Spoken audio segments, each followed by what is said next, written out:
Allegations of Doug Ford's ties to Greenbelt developers have dominated much of the session here at Queen's Park. The Integrity Commissioner is investigating whether developers were tipped off before the government opened up parts of the Greenbelt for housing, while the OPP is still reviewing whether it will launch an investigation.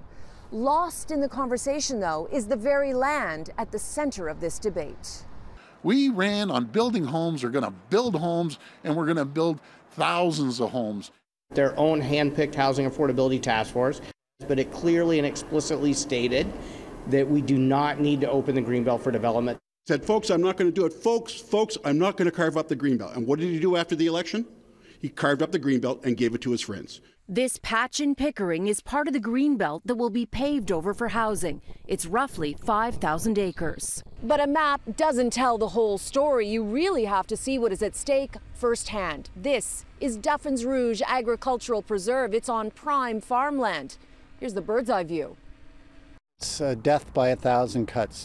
This is some of the best farmland in all of Canada. Meet Victor Doyle. I know the land like the back of my hand.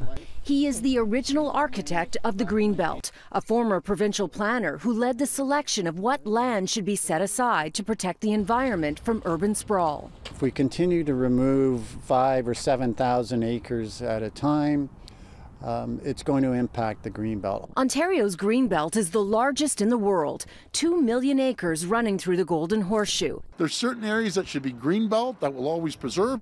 These 5,000 acres in Pickering represent just 1/4% of the entire Greenbelt.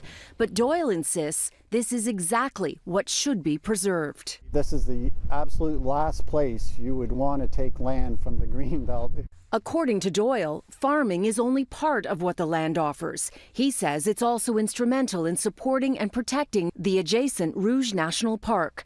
Doyle predicts putting housing here will also contaminate the watershed that flows into Lake Ontario and harm local wildlife, a fragile ecosystem that is all connected.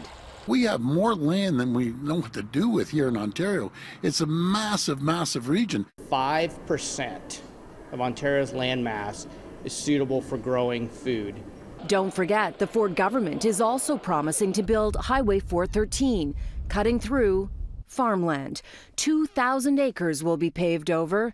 This drone video tracks its 60-kilometer path through a significant portion of the Greenbelt. Just before Doug Ford was elected in 2018, the Liberals released this video. We will open up the Greenbelt, not all of it. We're going to open a big chunk of it up, and we're going to start building.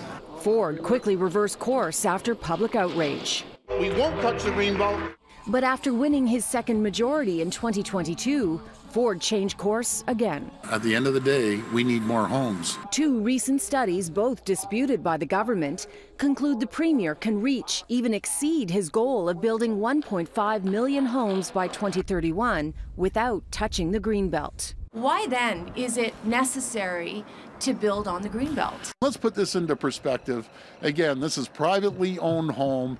Since I've taken office, the Greenbelt has grown by a couple thousand acres. That's true. The Ford government added to the Greenbelt in a land swap to make up for the planned development. However, much of it in river valleys where development wasn't already allowed. And this landscape is small, it's finite, and it's fragile. And we need to think hundreds and hundreds of years into the future and manage this landscape better. The government has set strict deadlines for developers. Housing approvals have to be in progress by the end of this year and shovels in the ground by 2025, or all this will go back to the Greenbelt. You see this? It appears to be a survey marker. Tomorrow, we'll take a look at how the wildlife will be impacted if this is developed.